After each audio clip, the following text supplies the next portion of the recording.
Before all the chaos unraveled, before I found myself standing in that courtroom with my life hanging by a thread, there was a time when everything felt simpler, more predictable.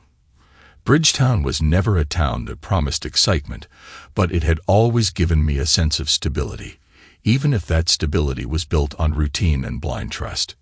Back in high school, Kevin and I had a different kind of friendship, one forged in the reckless misadventures of youth. He wasn't the straight-laced preacher back then, just another kid who wanted to escape his father's impossible expectations. I still remember the night we broke into Mr. Westlake's scrapyard, determined to hotwire an old Pontiac just to see if we could. We failed miserably, nearly got our behinds handed to us when the old man's dog came chasing, and spent the rest of the night hiding in a ditch, laughing until our sides hurt. That was Kevin, hesitant but willing, always one step behind me but never afraid to follow. Things started shifting after he met Miranda at Bible college. His letters, because Kevin actually wrote letters back then, began sounding more like sermons than updates. He stopped swearing, started praying before meals, and worst of all, traded our Friday night beer runs for theological debates. I thought it was a phase. I thought, eventually, he'd loosen up, get over his holier-than-thou streak, and we'd go back to being just two idiots who had each other's backs. But when he came back to Bridgetown with Miranda, ready to build a life as a man of God, I realized something. I had lost my best friend to something I couldn't compete with, righteousness. Mr. Johnson, another word out of you, and I'll hold you in contempt. The judge's face turned a blotchy shade of crimson, her expression so exaggerated that I had to fight the urge to laugh. Mr. Moore, control your client. She snapped, exasperated. I'd heard the same morning before, but when swearing comes as naturally as breathing, and the person in charge is a joke, staying quiet isn't exactly easy. People say I curse more than anyone they know. Maybe they're right. It's not a conscious choice, it just happens. Before I could fire back, my attorney, Carl Moore, who, if everything went according to plan, would soon be my partner at his firm, gave me a look that needed no translation. Shut your mouth unless you want to spend the night in a holding cell. Even the court reporter was struggling to keep a straight face, probably expecting me to unload a barrage of expletives. Across the courtroom, 3 people sat stiffly, avoiding my gaze. Kevin, my ex-best friend, looked worn down. Rachel, my soon-to-be ex-wife, carried the weight of humiliation on her face, and Miranda, Kevin's wife, radiated pure fury, likely because every ugly detail of their mess was now public record. How did I end up here, being lectured by a judge I barely respected in a courtroom filled with people I used to trust? Let's rewind. My name's Alex Johnson. I'm 32, a foreman in the city maintenance department of Bridgetown, Idaho. I took the job 2 days after high school and never left. In the winter, I clear snow-covered roads. In the summer, I take care of whatever needs fixing. Rachel, when she isn't busy pretending to be the perfect churchgoer, works a few hours at the local chapel, mostly, I suspect, to justify not doing much at home. Our department is divided into 4 quadrants, each overseen by a supervisor and a foreman. I never aimed for a supervisor role, not my thing. I didn't have a college degree, and even if I did, I wouldn't kiss the necessary behinds to move up. That Monday night, a brutal summer storm tore through town, leaving a disaster. Fallen branches, scattered debris, flooded streets. I had 6 crews running dump trucks, 2 vac trucks unclogging storm drains, and 4 street sweepers on constant rotation. By the afternoon, I was inspecting back alleys, realizing mowing would have to wait. Rachel and I lived in a modest 4-bedroom house in an old but decent neighborhood, not exactly luxury, but nowhere near rough territory. We had great neighbors, Chris and Casey Garrett next door, Ron and Cindy behind us, and Kevin and Miranda Mills directly behind them. Kevin had been my best friend since middle school. We never even bothered with fences. That's how close we all were. Kevin and I had been inseparable as kids. I dragged him into more trouble than he could handle, and his ultra-religious parents hated me for it, not that I cared. He grew up to be a preacher. I grew up avoiding church altogether. Rachel, on the other hand, never skipped a Sunday. Kevin met Miranda at Bible college. She had the kind of looks that could land her on a magazine cover, but the devotion of a saint. He was my opposite in almost every way, but I would have done anything for him, or so I thought. Tuesday night, I got home exhausted, ready to warm up Sunday's meatloaf for dinner. Not that I minded, but Rachel hadn't cooked a fresh meal in months. I considered cracking open a 12-pack, but a red mark on the calendar reminded me. Emergency standby.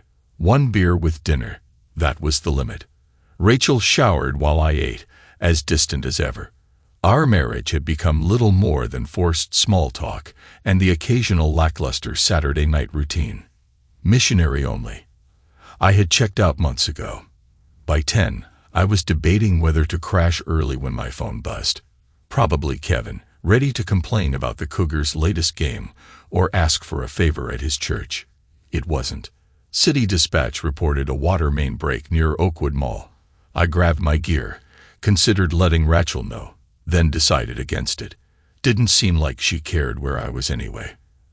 At the yard, I prepped a dump truck, hooked up a backhoe, and met up with my crew, guys from every quadrant, plus a water supervisor and his team.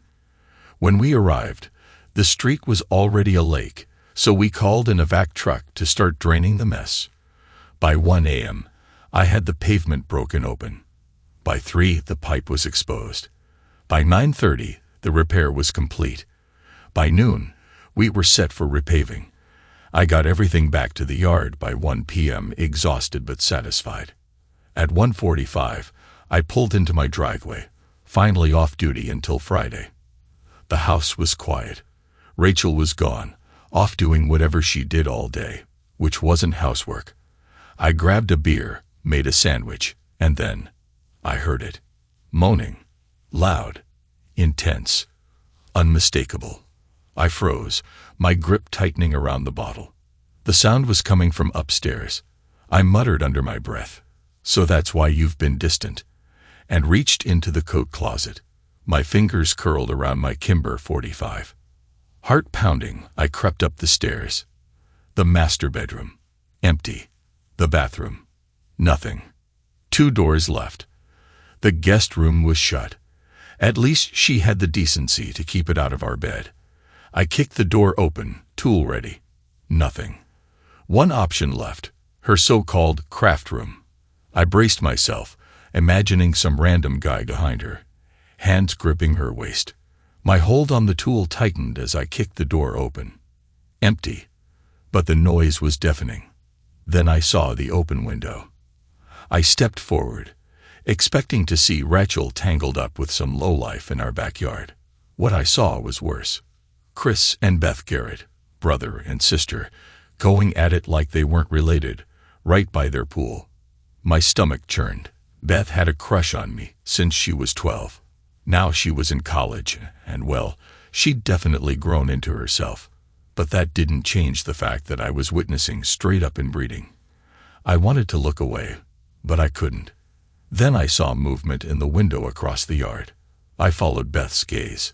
Kevin, undressed, on top of someone. Not Miranda. Rachel, my wife. The realization hit like a truck. Holy smokes! I roared. Everything stopped. Beth and Krish scrambled inside, still undressed, their shame barely registering. I turned back, my tools shaking in my grip. But Kevin's window was now empty. "You cheating liar." My voice cracked with rage as I stormed downstairs. In the den, I grabbed my Mossberg bullpup and loaded it with .00 buckshot. Kevin was a dead man. Rachel was done. Heck, even Miranda's cat and parakeet weren't safe. I stomped toward the door, ready to kick it in and turn them both into Swiss cheese. But halfway down the driveway, I stopped. Breathing hard, gripping the rifle, everything clicked. The messy house, the frozen dinners, the lack of affection, the constant long showers. It all made sense. I climbed into my truck, slammed the door shut, and tore out of the driveway, heading straight for Ryder's. My thoughts were running wild, each one more infuriating than the last. She didn't cook because Kevin had drained her. She didn't clean because she was too busy playing house with him. But the real question was why? Why betray me? Why throw everything away?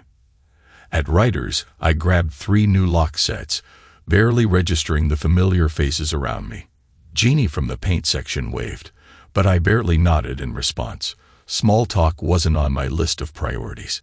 Back home, I spotted Chris and Beth loitering near my driveway, both looking like kids caught sneaking out past curfew. Beth attempted a weak smile. Mr. Johnson, we didn't mean to." I cut her off with a cold stare. "I don't care what you two do. Be with each other until you fall apart. It's got nothing to do with me." They scurried off, though Beth glanced at my waist before disappearing inside. I dropped the locks on the counter, grabbed my toolbox, and headed for the front door to start replacing them. But the moment I stepped into the kitchen, my whole body tensed. Kevin, sitting at my table. I stopped cold. "What the heck are you doing in my house?" His expression was calm, too calm. "I came to talk. As a friend." I laughed, sharp, bitter, humorless. "A friend? You mean the kind that's with my wife behind my back?" "Alex, let's not turn this into something worse." "Oh, you're absolutely right." I slid a butcher knife across the table toward him. "Pick it up." His face lost all color. "Go on, Kevin. You talk about faith all the time. How about you meet your maker?" His eyes darted between me and the knife before he shot out of his seat, making a beeline for the door. On the porch, he turned back. "We've been through a lot, man.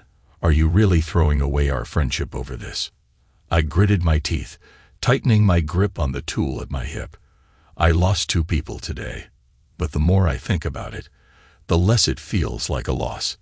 He hesitated, shifting uncomfortably. "Rachel's scared to come over. She's got 5 minutes. If she wants any shot at saving what's left of this marriage, she better get here." Kevin nodded once before scurrying off, and like clockwork, 4 minutes later, I heard soft sniffling outside. Rachel walked up the sidewalk, eyes red, face streaked with tears.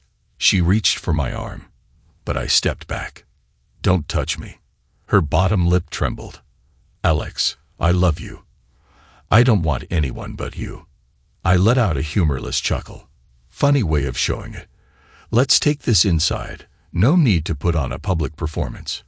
She followed me in and perched on the loveseat, hands clasped like she was praying for a miracle.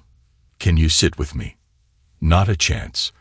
I wasn't in the mood for a dramatic pause, so I cut straight to it. "How long has this been going on?" She hesitated. "Alex, he's my friend. Friends don't sleep with each other's spouses. It's just intimacy," she whispered. "I still love you." I scoffed. "Yeah? And I love steak. But if it makes me sick, I sure as heck won't eat it again." "There's no reason to be mad," she pleaded. "You still have me." "No," I said flatly. "I had you. You threw that away." Her voice wavered. "We can still be together. I'll just..." She hesitated, glancing at the clock. "Keep being with Kevin." I blinked. "Come again. He says I can still take care of your needs once or twice a week." I stared at her, struggling to believe what I'd just heard. Then I let out a dry chuckle. "Well, aren't you too generous? But I think I'll find someone else to handle my needs." Her eyes darkened. "No, you're mine. No one else should touch you." I shook my head, my patience snapping. "Not for long. Ex-wife suits you better." "Don't talk like that," she begged. "I love you and Kevin, but only physically. You just need to understand." "Oh, I understand perfectly," I hissed. "You want the best of both worlds. You want me for security and him for fun." "It's not like that," she protested. "Then explain it to me." She checked the clock again. "Kevin wants me back in 3 minutes." My jaw clenched. "Are you hearing yourself? Do you even realize how insane you sound?" Tears welled in her eyes. "You've never talked to me like this before. What happened to you?" "Oh, I don't know.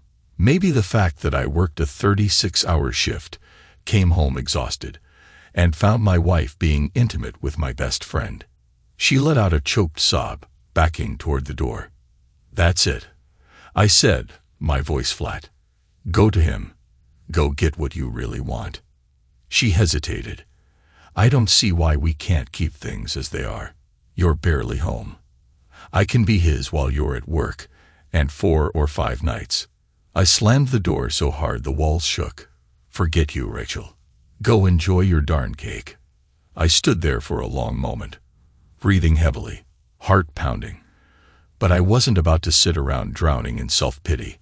I changed every lock, reset the garage code, and by 4 p.m., exhaustion finally caught up with me. I collapsed onto the couch, flipping on the TV. Terry Branson was on. Figures.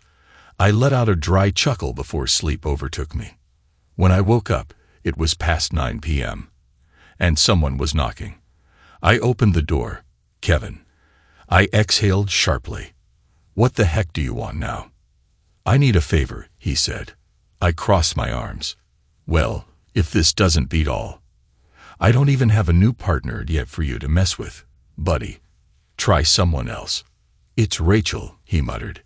"She's over there crying. Can't you just call her? Tell her you're not mad." I scoffed. "Since she loves you so much, you deal with her. I'm done." Kevin hesitated. "Miranda knows. She's actually fine with it. At least now we don't have to sneak around anymore. But she still thinks you and Rachel should stay together." I stepped forward, lowering my voice. "Get off my porch. Tell Rachel her stuff will be on the curb by morning.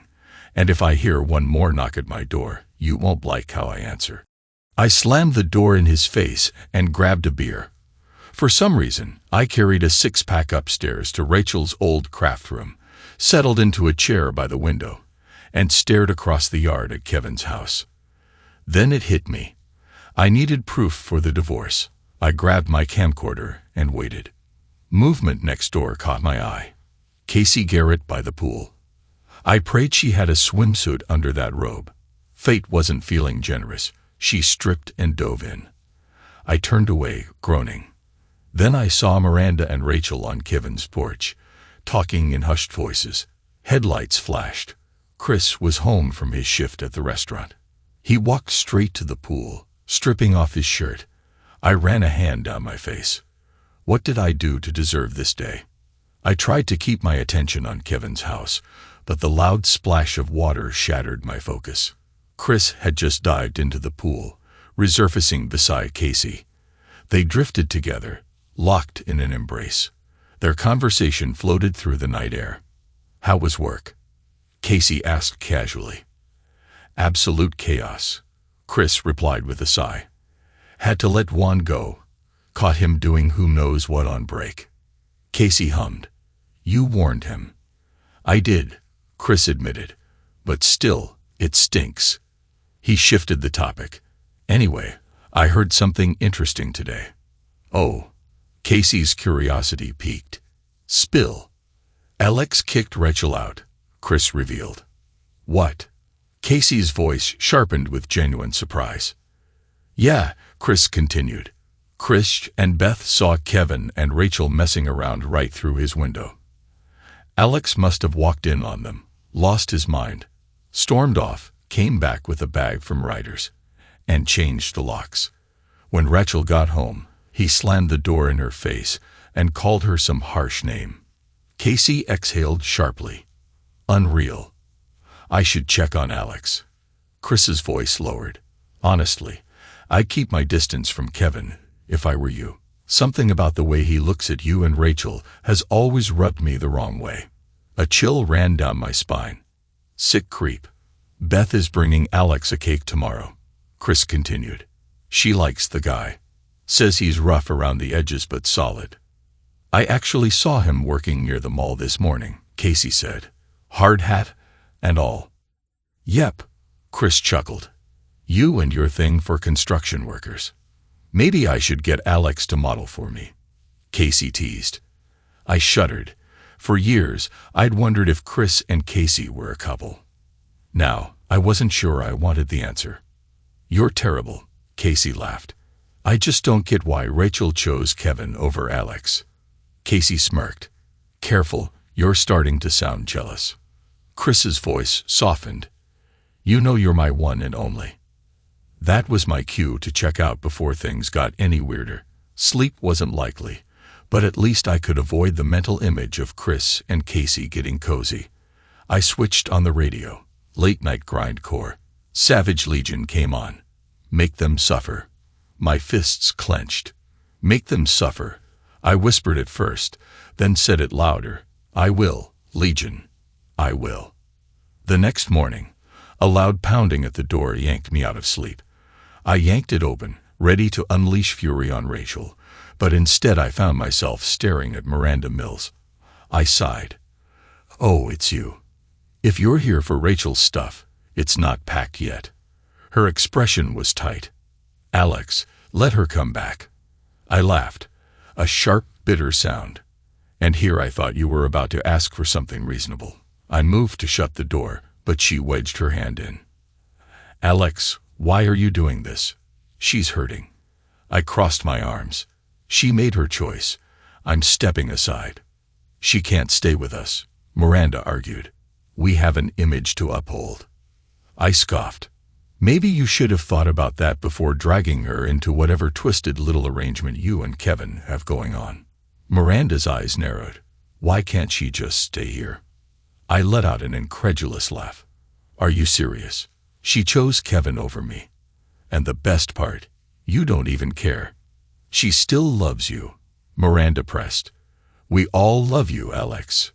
My jaw tightened. Kevin is dead to me. So is she. You don't mean that. I smirked. Oh, but I do. Miranda inhaled sharply. She's still willing to take care of you, you know. I clapped my hands together mockingly. Oh, so let me get this straight. I pay all the bills. She keeps being with you too. And in return, I get a half-hearted favor once a week. Meanwhile, Kevin gets his little harem, and I foot the bill. I stepped closer, voice dripping with sarcasm. Or do I at least get some quality time with you? She sneered. Sorry, Alex, I'm a one-man woman. I chuckled dryly. Man, I'd love to meet one of those. Guess I'll have to go find her myself. I pointed to the curb. Tell Rachel her junk will be out there in an hour. Miranda's expression darkened. Stop acting like a caveman. Kevin and I have reputations to protect. I smirked. Sounds like your problem. I slammed the door and headed to the kitchen. Bacon sounded good. They actually thought I'd just roll over and accept this. Not happening. Make them suffer kept echoing in my mind. I grabbed my phone and called a guy from work. His divorce had been brutal. His wife had been with her own brother. Real-life Terry Branson stuff. He gave me the number of a law firm that specialized in protecting men. Adams, King, and Doyle. By noon, I had an appointment. While I waited, I packed Rachel's stuff, dumped it on the porch, and slid her car keys under the mat. No excuses for her to knock. Then I went to the bank, canceled the credit cards, closed the joint account, opened a new one in my name. The banker mentioned Rachel had a separate card. No problem. I had them redirect the bill to Kevin's address. At 1 p.m., I walked into the law office, hoping to land Michael Adams, legendary for annihilating opposing attorneys. Instead, I got Carl Moore, scruffy guy, looked like he hadn't met a razor in weeks, but his record, impeccable. He skimmed my documents, called in his paralegal, and rattled off instructions. She left, returning minutes later with a thick stack of paperwork. Carl leaned back in his chair and addressed me with a confident smirk.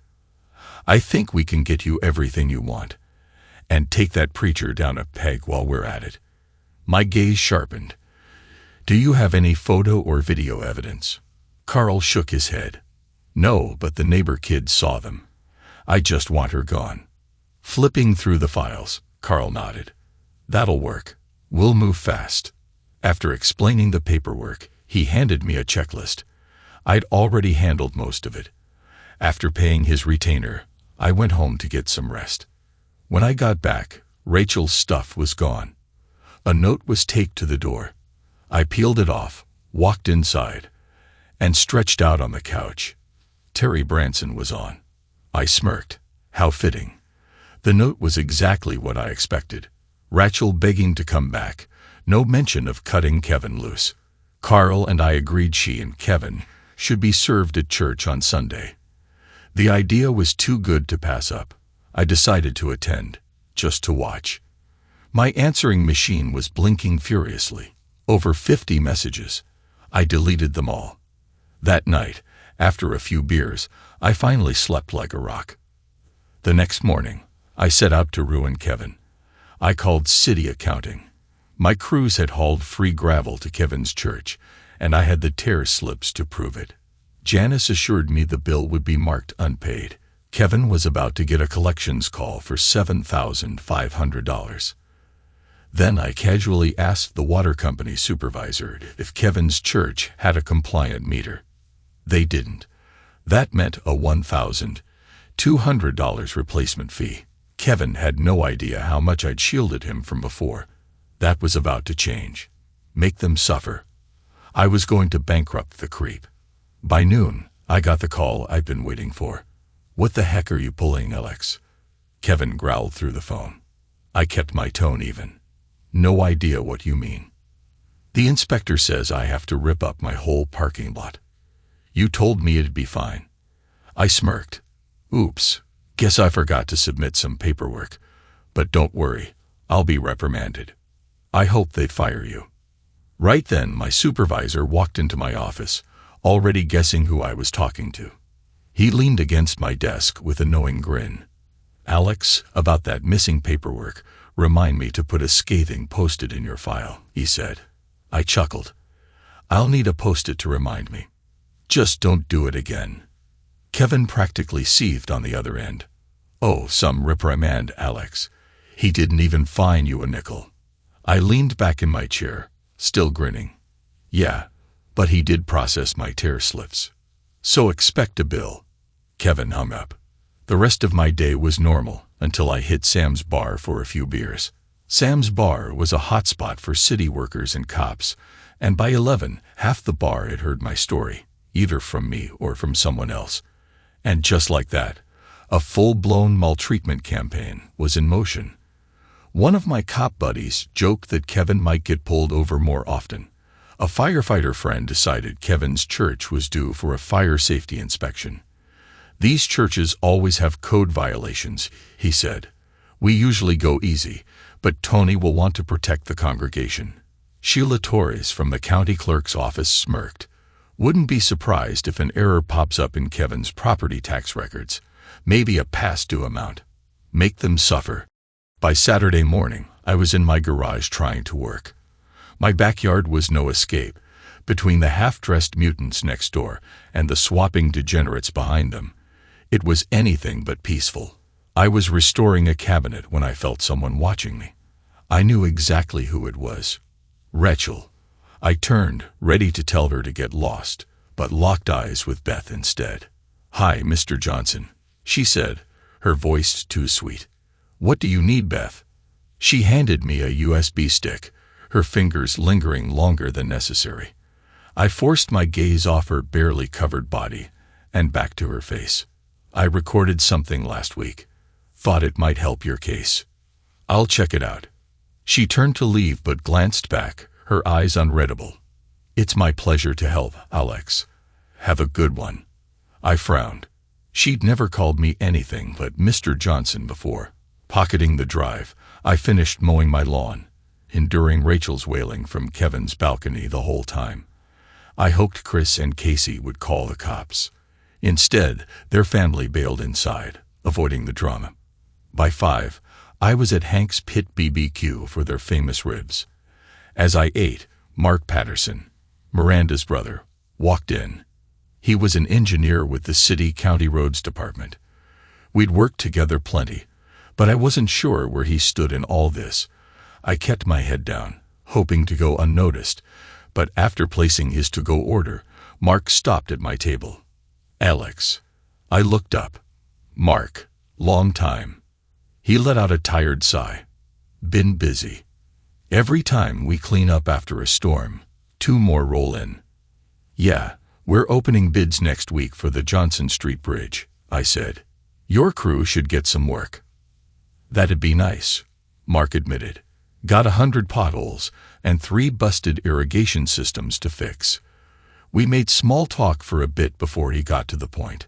"I hear my brother-in-law's church has some serious drainage issues," he said, his tone casual but pointed. "Sounds expensive." I smirked. "Yeah, I guess so." Mark clapped my shoulder. "Glad someone's finally making that dirtbag pay. Remind me never to tick you off." He left with his food. I finished my meal, grabbed a bottle of vodka from Delgado's Liquor, and headed home. Just as I settled in, I remembered Beth's USB. Plugging it in, I opened the only file.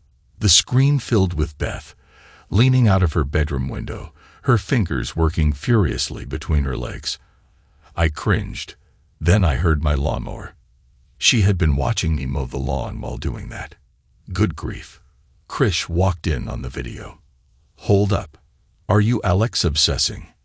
I nearly gagged. Beth moaned. "I am." "Krish, pretend you're him. Be with me like you mean it." I skipped ahead. I'd had enough of their twisted stuff. Then I saw why she gave me the video. Krish zoomed in on Kevin, Miranda, and Rachel, engaged in an intimate encounter on their terrace -50 yards from my house, right under my nose. But now I had proof. I made a call.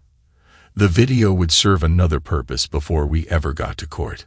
Make them suffer. For the first time in years, I was up early on a Sunday, ready for church, coffee, bagel, then off to Oakwood Presbyterian. I arrived 20 minutes early. In the parking lot, I spotted 3 other guys who, like me, weren't regulars. Inside, I slid into the 3rd pew, just another face in the crowd. I caught the eye of Robert Donovan, the church's AV guy. He worked on my park crew and owed me a favor. I checked the bulletin. The perfect moment would be right after the offering. The choir entered. Miranda and Rachel walked in together, clueless. Kevin followed, rambling about forgiveness. I nearly laughed. He knew I was here. Funny he skipped the 7th commandment. We sang a few songs, then the offering plates went around, eventually landing in Robert's hands. He'd count the cash while Kevin preached, ensuring Ann, the secretary, could deposit it later. Then came the moment I'd been waiting for. Kevin stood at the pulpit, welcoming new guests, as was tradition. He invited visitors to introduce themselves. My 3 guys rose and walked forward. A kid next to me nudged my arm. "Your new tube, mister." His mom smacked him on the back of the head. I chuckled. Kevin smiled and shook hands with my guys. A young brunette spoke first. "I'm here to see Miranda Mills." Miranda frowned, stepping forward. The next guy, a pimply-faced redhead, took the mic. "I'm here to see Rachel Johnson." Rachel hesitated, then joined Miranda. Then Neil, the boss's son, took the mic. "Kevin Mills, Miranda Mills, and Rachel Johnson, you've been served." They shoved legal papers into the cheater's hands. Kevin's face turned red. He snatched his mic back. "Why have you defiled my sanctuary?" Right on cue, Robert hit play. The church projector lit up, showing Kevin, Miranda, and Rachel undressed on their terrace. Gasps erupted. At least 5 older ladies fumbled for their phones. The cops would be here soon. Then, out of nowhere, an old lady hobbled forward and racked Kevin where it hurt with her cane. Pure chaos. Rachel shrieked. Then suddenly, she turned and saw me. She ran straight for me. Kevin, still doubled over, wasn't running anywhere, not even if he was in danger. I bolted for the exit, only to run straight into a cop. A few days later, after the dust settled, and the DA refused to press charges against me, Kevin had a privacy fence installed, the same one required by his newly granted restraining order. I wasn't allowed within 100 feet of his church unless it was city business, but the order also prevented him from harassing me.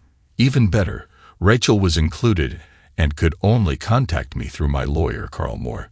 When I told Sonny Bado, our assistant DA, how I'd slipped the USB stick into the collection plate for Robert to find, he actually laughed. Kevin had screamed for trespassing charges, but since the church was considered open to the public, he had no case. Robert lost his job, but landed a better one at a Presbyterian church across town. Kevin, likely trying to minimize attention to the scandal, didn't fight it. 2 days later, Carl called. "We're in front of Judge Sonia Hayes in 2 weeks," he said. "She's a tough one. Tends to favor wives, but since you already own the house, she can't give you too rough a deal." "What about alimony?" "That's the part I don't like. She usually awards it, even to cheaters." At work, things were smooth. My boss was fresh out of college and smart enough to leave me alone. 2 other quadrant supervisors were decent. They didn't micromanage but worked alongside their crews. Then there was Marvin Taylor, the worst quadrant supervisor. Didn't trust his leads, didn't help his crews, the kind of guy you avoided if you saw him coming. Most guys said they'd rather pluck their body hair with pliers than deal with him. Some thought he had dirt on someone at City Hall. Others swore he was the mayor's secret partner, the only logical reason he kept his job. Unfortunately, today was my lucky day. Marvin strolled into my office, plopping into a chair. "So, Alex boy, I hear you're getting a divorce," he sneered. "She catch you with the cat." I wasn't about to tell this guy the truth. "Nah," I said. "Just got tired of her nonsense." "You got a judge yet?" "Yeah, Hayes." Marvin snorted. "That lady? She messed my boy over, gave his ex everything. Now he pays for it all." I sighed. Marvin never thought before speaking. In just 1 sentence, he'd managed to offend half the planet. Luckily, his foreman, Jimmy, saved me from more nonsense by appearing in the doorway and hauling him away to deal with a messed-up storm drain. Too bad he couldn't save me from my date with Judge Hayes 2 weeks later. What kind of commie pinko nonsense is this? Judge Sonia Hayes didn't flinch as I exploded. She had just granted my ex's request for couples counseling. When I flat out refused, she threatened me with jail. I turned to Carl. "Come on, you clown. Tell her therapy isn't happening. I just want to be rid of this troublemaker and her preacher's pals." Kevin slumped like he wanted to disappear. Miranda glared daggers. Rachel just stared. Carl had subpoenaed Kevin and Miranda as witnesses. They'd fought it, but after being threatened with failure to appear charges, they had no choice. Their congregation had dwindled to 10 clueless members, likely sticking around for the next scandal. The once 20-member choir was now Miranda, Rachel, and old man Charles, who looked 1 cough away from a heart attack. Then Rachel stepped forward and started spewing her excuses. It was just physical. I scoffed. Would she buy that excuse if I'd been caught with her best friend? "Alex works a lot. And I felt neglected," she added. "Ridiculous. I worked 7 to 4, Monday through Friday. In the past year, I'd been called away 4 times. My first time with Kevin was just curiosity," she admitted. "I heard he was bigger than normal." I rolled my eyes. Curiosity, classic excuse number 3, right after neglect. And it was just physical. Tuning her out, I thought back to when I first met her. Homecoming at Northern Idaho State was legendary. Nobody cared about the actual game. It was all about the parties. The biggest belonged to Henry Campbell, 45, still throwing parties for drunk college students. 5 years later, he got arrested. 6 of them accused him of misconduct. He got nailed for 3. That homecoming, Rachel's junior year, was special. And I actually won. I wasn't a student. I did city maintenance and part-time campus work to save for classes. Since the team won, cleanup got postponed, so I could party. By 11 p.m., I was buzzed. The parking lot was still full, but half the cars were rocking. Barns, sheds, pastures, probably full of fornicators. I stepped away to relieve myself, found a car, unzipped, and let loose on the grill. Just as I finished, headlights clicked on. Inside, a brunette's head was still in some guy's lap. She looked right at me. "Oops, sorry," I muttered, tucking myself in and heading back to the bonfire. I had just cracked open a beer when I saw her again. Same brunette. I slipped around the fire, avoiding her. The last thing I needed was to be called out as the guy who peed on her friend's car. Unfortunately, some frat boys recognized me. "Alex, my man," they hollered, bro-hugging me. Funny thing, I only knew one of them. As they patted me on the back, I felt a hand brush my hip, the brunette. She walked away without a word. The next morning, getting dressed for work, I grabbed my wallet from my jeans, felt something in my other pocket. A note. "If you liked what you saw as much as I liked what I saw, call me. Rachel." A number was scribbled below. I spent the day cleaning up homecoming debris, wondering if the note was real. By afternoon break, I called. A woman answered. "Hi, may I speak to Rachel?" I asked. "She's not here. May I take a message?" I hesitated. Yeah, just tell her the guy from the party called, and that he liked what he saw." I left my number and hung up. That evening, my phone rang. "Yeah, I don't know your name, but I've seen your package. Should I just call you Moby Johnny?" I tensed. Had I just given my number to the wrong person? I forced a chuckle. "Alex will work just fine." "Rachel, right?" "Yeah," she confirmed. "Wanna meet at Lenny's Cafe in an hour?" I hesitated. Was I about to walk into a prank? "Forget it," I agreed. "Great," she said. "I'll be wearing." She described her outfit. I sat at Lenny's Cafe, watching the door, left my favorite sports jersey at home, just in case I needed a quick exit. 20 minutes later, she walked in, dressed exactly as described, even more attractive than I'd expected. I waved. She spotted me, brows furrowing slightly, then made her way over, brushing off a few guys who tried stopping her. She sat down with a smirk. "Funny-looking sports jersey." I shrugged. Didn't want to risk a prank. Her grin widened. "Afraid I'd catfish you?" "More like I wanted a quick escape if you weren't as advertised." She laughed. "Fair enough." We talked over coffee and pie until closing, dated a month before things got serious. That Saturday, I knew it was time. I even called Kevin, told him I was getting serious. He gave me some speech about true love and not breaking hearts. Funny, 10 years later, he'd helped break mine.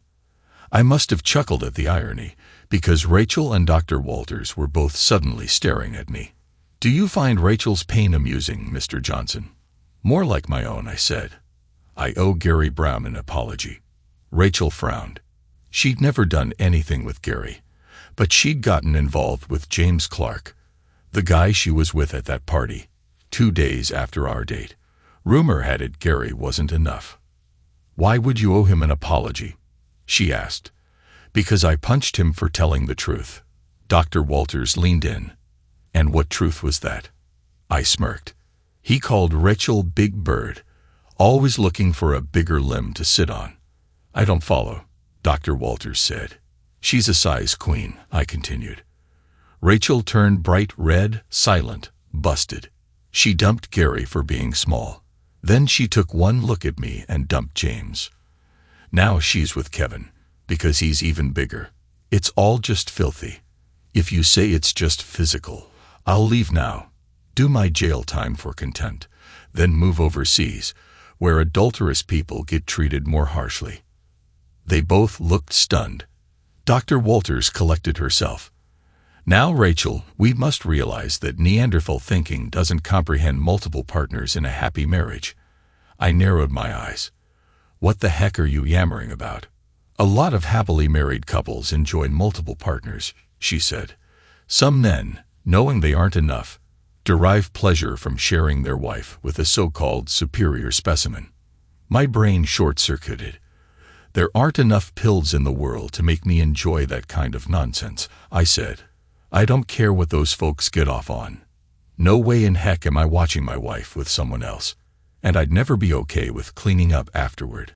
Now, Alex, Dr. Walters said calmly, don't you think you owe it to your marriage to be open-minded? No one's saying you have to watch, Rachel chimed in. Although you could, if you wanted. Yeah, Alex, she purred. It'd be so hot. And I could even take care of you after. I glared. Forget you, troublemaker. You think I want Kevin's leftovers. I suppose next you'll tell me how hot it'd be for me to wear pink underwear while you and Kevin do your thing, I added. Maybe even sleep in a cage at the foot of the bed. Rachel smirked. Oh no, Alex, we'd let you sleep in your own bed. I shot out of my chair. I'm done. I'm out of here. The receptionist looked up, ready to call security. Mr. Johnson, Dr. Walters said firmly, you were ordered to attend these sessions. Walk out, and you'll face jail time for contempt. I turned back and stared her down. I've been here an hour. Tell the black-robed lady whatever you want. I don't give a rat's behind. It'll be a cold day in heck before I get near that troublemaker again. I jabbed a finger at Rachel. And I'll be talking to my lawyers about getting your license pulled, you fraud. As I walked out, I felt better than I had in months. I stormed into Carl's office. His face fell. Tell me you didn't eliminate anyone, he sighed.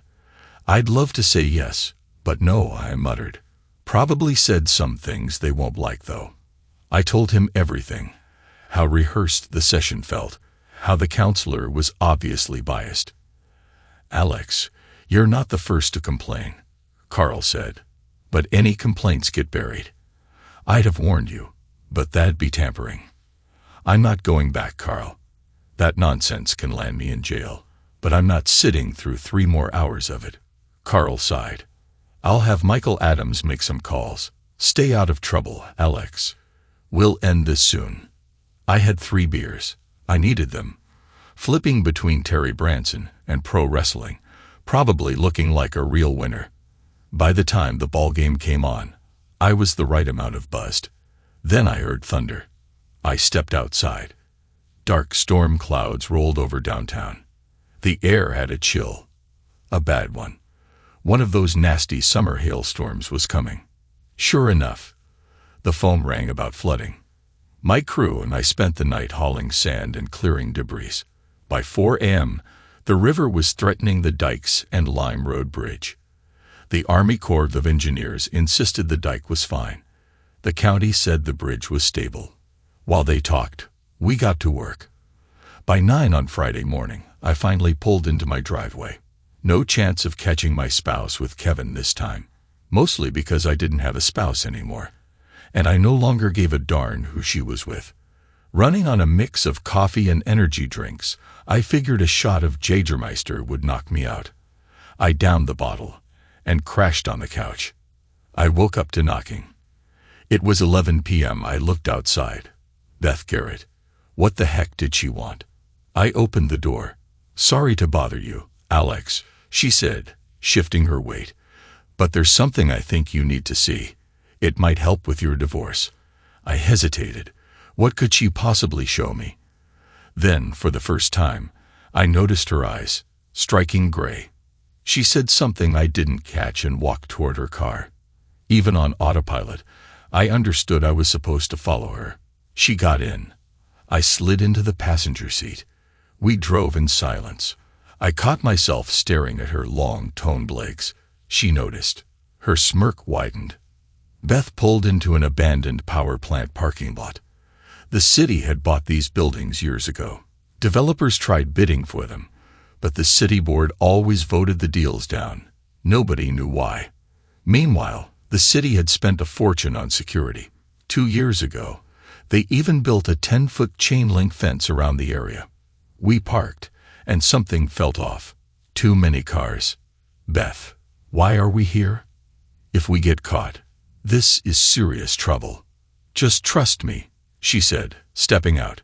This is going to help you. I had no idea how trespassing would help my divorce, but I followed her. She led me to a cut section in the fence, then toward a basement window of the old King James Hotel. A sliver of light shone from inside. That wasn't possible.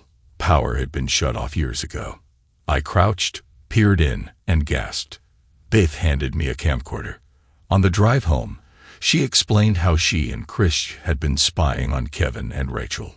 One night, they overheard them talking about this place, so they followed them. I nodded. So choir practice is a cover. She looked embarrassed. Don't worry. You and Chris aren't part of it. Silence stretched between us before she suddenly blurted, You know, the only reason Chris and I do what we do is because no one else wants us. I hadn't brought up their situation. Oh, that's not true, I lied. Maybe some guys would use me, she muttered, but no one wants to be seen with me. I hear the jokes. Alex. Butterface. You know, but her body, but her face. I said nothing. They called me a three-bagger, one on my head, one on his, in case mine falls off, and a third at the door, in case someone walks in. I felt awful. I'm good enough for intimacy in the dark, but not to be dated. Beth, come on, I said, forcing conviction into my voice. If I were your age, I'd be all over you. Total lie, but she'd just handed me gold, and she was on the verge of tears. You've helped me out big time, I continued. Let me take you to dinner tomorrow. Get dolled up. I'll pick you up at 7. She hesitated. I'm going to Denver tomorrow. I won't be back until Sunday. No problem. Rain check. A small smile. Deal. I got out and went inside. I had Kevin and Rachel exactly where I wanted them. The next morning, I made a few calls. By Thursday, everything was in motion. I called Carl first. This could be considered extortion, he sighed, but I do think it'll work. No wonder those folks get away with everything. Next, I called Robert Stark. We'd been buddies in high school. Now he was an investigative reporter. I handed him the video and details. I've heard rumors about this, he admitted. They also meet on Wednesdays. So what's the plan? He grinned. I stake out the hotel and bust them live on TV. Perfect. On Monday morning, I walked into the city maintenance director's office. I had a proposal, one that would solve a storage problem, and cut off access to the King James Hotel. He liked it. Since the city owned the land, all we had to do was rezone. No budget request needed, no city board interference. As I was leaving, he stopped me. Alex, I'm recommending you for a promotion. You just saved us $500,000. By Wednesday, approvals were in place. I was put in charge, a 10-person crew, 3 weeks to get it done. Thursday morning, we started moving fencing material to the old power plant. At noon, I left. I had counseling with Dr. Walters at 1. I walked in early. The receptionist glared before buzzing me through. Dr. Walters sat behind her desk, smug as ever. Mr. Johnson, I'm surprised to see you here, early even. One-on-one is new for you. She blinked. Excuse me. I crossed my arms. I'm done with this sham. Not coming back. Not paying for it. She smirked. Judge Hayes ordered these sessions. If you refuse, forget you. Choke on the biggest piece. Her eyes narrowed. You're going to call Judge Hayes and tell her the gig is up. I know about your little spouse swappers club at the King James. Her face drained of color. I'm sure legal and ethics boards will love hearing how a family court judge and a marriage counselor run a hush-hush club, especially when all the cheating wives seem to win in Hayes's court while their non-member husbands get ruined. There is no such. Shut up, witch. I saw you. I saw them. I saw the elk head wearing a fireman's hat with rubbers on its antlers. She turned ghost white. Robert Stark already has the footage. He also knows who's been blocking the property sales for years. Hayes and her husband are about to lose everything. I turned at the door. Forget you. And I walked out. Meanwhile, Rachel stood outside Dr. Walters' office. Rattled. She dressed carefully, Shorter skirt, no stockings, hair styled how I used to like it. Same perfume she wore on our last anniversary. But I was nowhere to be found. 10 minutes passed. Dr. Walters abruptly canceled the session. Rachel left, disappointed. With unexpected free time, she drove to the church, where Kevin told her, "Club's off tonight. Alex knows everything." Their so-called private gathering was finished. That evening, her lawyer called. "The hearing's been moved up. It's happening tomorrow." Kevin's mood lifted. Maybe someone had pressured me into backing down. That night, they indulged in more of their twisted arrangement. But at 10 the next morning, in Judge Hayes' courtroom, I still didn't show up. My lawyer did, though, along with a second attorney. They conferred with Hayes for 20 minutes before the gavel struck. In 90 days, Judge Hayes announced, the marriage of Alex and Rachel Johnson will be officially dissolved. Rachel Johnson will receive no spousal support. Mr. Johnson will transfer 25% of his retirement funds and 40% of their liquid assets to her. Rachel fainted. Within 3 weeks, everything else crumbled. The Spouse Swappers Club was exposed in the media. Judge Hayes was removed from the bench, and her husband was charged with trafficking pills. Justin Cooper was disbarred. Turned out he'd been secretly involved with male clients and deliberately botching cases for Hayes. Dr. Walters was ordered to refund her patients. A few days later, she was found dead in her bathtub, wrist slit. Her husband was slumped over the toilet with a bullet wound to the head. Kevin lost his position in the ministry.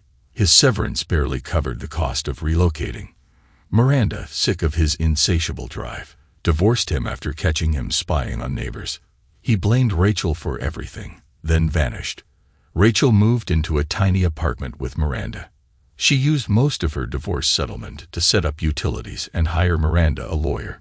Kevin, desperate, tried to hire Adams, King, and Doyle for representation. They refused. He ended up with a no-name attorney. Miranda tore him to shreds in court. Last I heard, he was preaching somewhere in Iowa. After my divorce was finalized, I found a job at an accounting firm. Miranda got work with a contractor and started dating someone else. Rachel spent her days longing for me. One day, she saw a sold sign in front of our old house. It broke her. That night, she consoled herself with ice cream and cookies. Then, at the grocery store, she saw me reaching for a frozen pizza. She dropped to her knees, sobbing, pleading, not caring who watched. When I finally looked down, I smirked, pointed at my backside, and said, "Eat my dirt and die." Then I walked away. Silverville, Nevada. 4 years later, I pulled into my driveway, eyeing the overgrown lawn. I'd mow it Saturday at dawn before the desert heat kicked in. The door barely shut before my wife's arms wrapped around me, her lips pressing against mine. "Hey, baby," she murmured. "Did you keep the tourists from scamming the slots today?" I chuckled. "Same old Beth. And next month, when you graduate, you'll be slaving for the man too, at least until you tell me you're pregnant." She smirked. "Studying tonight." "Yeah, but I gotta watch Samantha around you. She can't stop staring at your butt." I laughed. "Had a neighbor like that once, always watching me mow the lawn." Beth smirked. "Especially Rachel. Her loss. My gain." "Darn right." I grabbed my keys. "I'll grab a few pizzas. You college girls eat like linebackers." She kissed me again as I headed out. Beth and I had been married 3 years. I reached Silverville 3 days after leaving Bridgetown. Some people probably think I'm a jerk for leaving Rachel stranded in that motel in Walker, Wyoming, but I would never trust that cheating woman again. She was barely asleep when I slipped out, paid for 3 nights, and disappeared. Made it to Utah before sunrise. 2 days later, I rolled into the city. Within a week, I had a job and an apartment, sold my house, and cashed my retirement. Bought a new place. 2 weeks later, Beth arrived. She had already enrolled at NSU. While waiting for my house to sell, I spent a lot of time with her. At first, she'd stop by, bring food, watch movies, go out on weekends. The more time we spent together, the more I liked her. And the best part, I wasn't ashamed to be seen with her. When I told her about Rachel groveling in the store, she teared up. "Hey," I said, "I have no plans to go back to her." I took her hands. "Beth, I'm falling for you, if you can stand being with an older guy like me." Before I finished, she jumped on me. That night, after 3 rounds, first fevered and intense, next 2 slow and tender, I laid out my plan. I expected Chris and Casey to flip. Instead, Chris nodded. "Alex, you've always been rough around the edges, but I can't imagine our daughter in better hands." I froze. Casey grinned. Beth had been their daughter all along. A year after we moved to Silverville, she learned new makeup techniques, changed her hair. She'd always been pretty, but now she glowed. We married after her freshman year. I told her, "If you ever meet a guy your age, I'll understand." She ignored me for a week. "You foolish man," she finally said. "I've only had eyes for you." She grabbed my face. "I watched the wrong woman throw you away. I'll be darned if I let you go." I still keep in touch with people back home. Miranda married a tile guy and moved to California. Rachel crawled back to Bridgetown 2 years after I left her in Wyoming, married a rancher. A year later, he caught her with 3 of his ranch hands and booted her. Figures. The pimply-faced kid behind the counter handed me my pizzas. If I got home fast enough, Beth would probably jump me before her study group showed up. Me? I'd retreat to my den, kick back, and watch the cougars on my NLB pass. From one risky woman to another, my life is as smooth as a well-oiled machine in the morning. Thanks to everyone who took the time to listen to today's stories. If you enjoyed it, please consider liking and subscribing if you haven't already. Feel free to share your thoughts on the events in the comments below. Take care.